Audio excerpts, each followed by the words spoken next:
been practicing for some time. Yes. And you've had a variety of projects. So, what's your design philosophy? When you are designing, what's that thought that comes in your mind?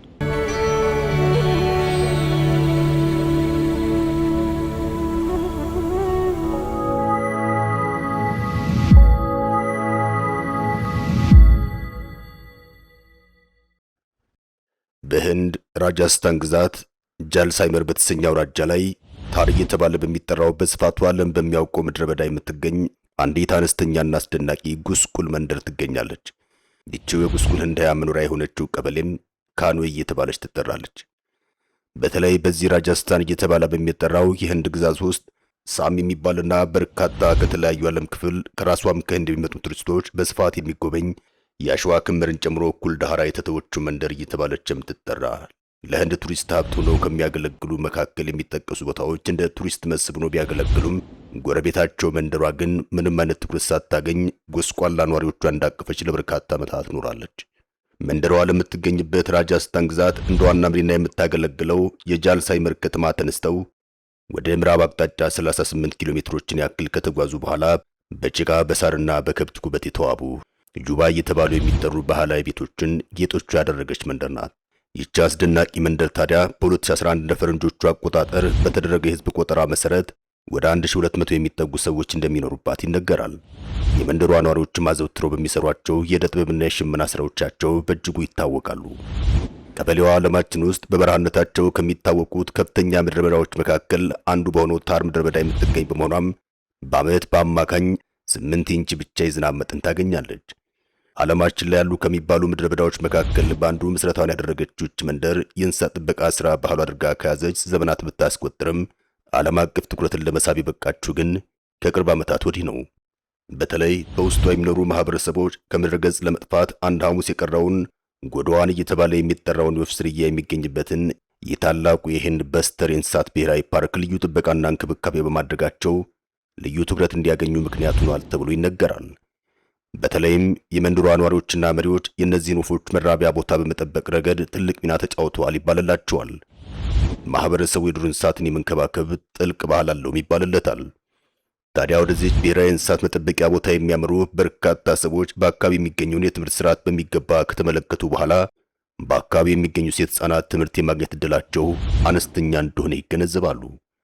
ከዚያም ከተለያዩ ዓለም ክፍል የሚገኙ የበጎ አድራጎት ሰዎችና ተቋማት ሴት ህጻናቱን የሚያግዝ ትምህርት ቤት ለማቋቋም ምክክር ማድረግ ይጀምራሉ። ለሴት ህጻናቱ የተለየ እገዛ የሚያደርግ ትምህርት ቤትን ለማሰራት ውሳኔ ላይ ይደርሳሉ። አስፈላጊውን ሁሉ ቅድመ ሁኔታ ከተሟላ በኋላም ትምህርት ቤቱን በተለየ ዲዛይን የሚሰራላቸው ሰው ማፈላለግ ይጀምራሉ። ከበርካታ የማፈላለግ ስራ በኋላ ታዲያ ዲያና ኬሎግ የምትባል በኮሎምቢያ ዩኒቨርሲቲ በስነ ህንጻ የሁለተኛ ዲግሪ ያላት በዚህ ስራዋም በርካታ ዓለም አቀፍ ሽልማቶችን የወሰደች አርኪቴክቸር የዲዛይን ስራው እንዲሰራላቸው ኃላፊነቱን ይሰጧታል። ትምህርት ቤቱም ራጅኩማሪ ራትናቫቴ የሴቶች ትምህርት ቤት የሚል መጠሪያ ተሰጥቶት ወደ ዲዛይን ይገባል። የዲያና ኬሎግ የንድፍ ዘይቤ በዋነኝነት በዘላቂነት ማለትም ሰስቴናቢሊቲና ከአካባቢ ታሪክና ተፈጥሮ ጋር በተስማማ ሁኔታ መገንባት ያተኮረ መሆኑም በዚህ የዲዛይን ስራዋ እውቅና ማትረፏ ነበር ለዚህ ስራ የታጨችው። ዲያና ውድ የሆኑ ቁሳቁሶችን ከመጠቀም ይልቅ የቦታው አቀማመጥና ብርሃን በሰዎች ላይ የሚያመጡትን በጎ ተጽዕኖ የምታይ ልዩ የእይታ ጥበብ ያላት የስነ ህንጻ ባለሙያ እንደሆነች ይነገራል።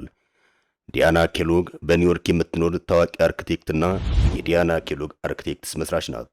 በተለይ በካንዌይ መንደር የገነባችው የራጅ ኩማሪ ራትናቫቴ ሴቶች ትምህርት ቤት በዓለም አቀፍ ደረጃ ትልቅ እውቅናን አትርፎላታል። የራሷን ድርጅት በ1992 ከመመስረቷ በፊት በታዋቂ ድርጅቶች ውስጥ በዲዛይንነት አገልግላለች። አስደናቂው ነገር ግን ይቺ በስራው ዓለም የተመሰከረላት በአንድ የኪነ ህንጻ ዲዛይን ረብጣ ዶላሮችን ወደ ካዝናው የምታስገባው አርኪቴክቸር ይህን ግዙፍ ፕሮጀክት የሰራችው በነጻ ሲሆን ዓላማውም በታር በረሃ ለሚገኙ ሴቶች የትምህርትና የኢኮኖሚ ዕድል መፍጠር ነበር።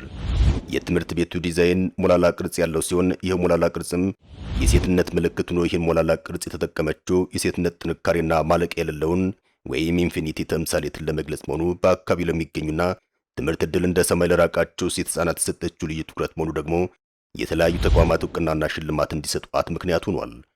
አስደናቂው የህንጻው ዲዛይን ተሰርቶ ከተጠናቀቀ በኋላ በተለይ በአካባቢው ያለውን ከፍተኛ ሙቀት መጠን የሚቋቋም ያለ ሰው ሰራሽ ማቀዝቀዣ ወይም የአካባቢውን ከ45 እስከ 60 ዲግሪ ሴንቲግሬድ የሚደርስ ሙቀት በመቀነስ ሴት ተማሪዎቹ ትምህርት ቤቱ ተመችቷቸው እንዲከታተሉ የሚያደርግ ምቹና ዘመናዊ ህንፃ ተገንብቶ ጉስቁል ህጻናቱ ሲወርቁበት ፊደል ሲቆጥሩበትና አካባቢው በስፋት የሚታወቅበትን የዕደ ጥበብና የጥልፍ ስራን በዘመናዊ መልኩ ሲለማመዱበት ይውላሉ። ለዚህም ወርቃማ አሸዋና ጣራው ክፍት መሆኑ ከፍተኛ ሚና ተወጥቷል። የትምህርት ቤት ወደ 400 ለሚጠጉ ጉስቁል ህጻናት የትምህርት ዕድል እንዲያገኙ አድርጓል። ትምህርት ቤቱ ሴት ህጻናቱ ዘመናዊ ትምህርትና የዕደ ጥበብ የሚማሩበት ብቻ ሳይሆን ሴቶቹ የሰሯቸውን የዕደ ጥበብ ስራ የሚያሳዩበት የኤግዚቢሽን ማዕከል ጨምሮ የኪነ ጥበብ ስራዎች የሚቀርቡበትን አዳራሽ አካቶ ይዟል። ትምህርት ቤቱ ጣራው ላይ በተዘረጋው ሶላር አማካኝነት የ24 ሰዓታት የመብራት አገልግሎት ጨምሮም የቤተ ሙከራው በኃይል እጥረት ስራውን እንዳያቆም ይሰራል። አሁን ትምህርት ቤቱ CITTA እየተባለ የሚጠራ የአሜሪካ በጎ አድራጎት ድርጅት በገንዘብ ይደግፈዋል።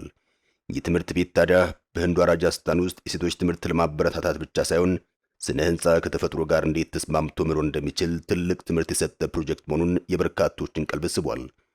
ፈጣሪው አርክቴክት ዲያና ኬሎግም እያስሞገሳት ይገኛል። ሻሎም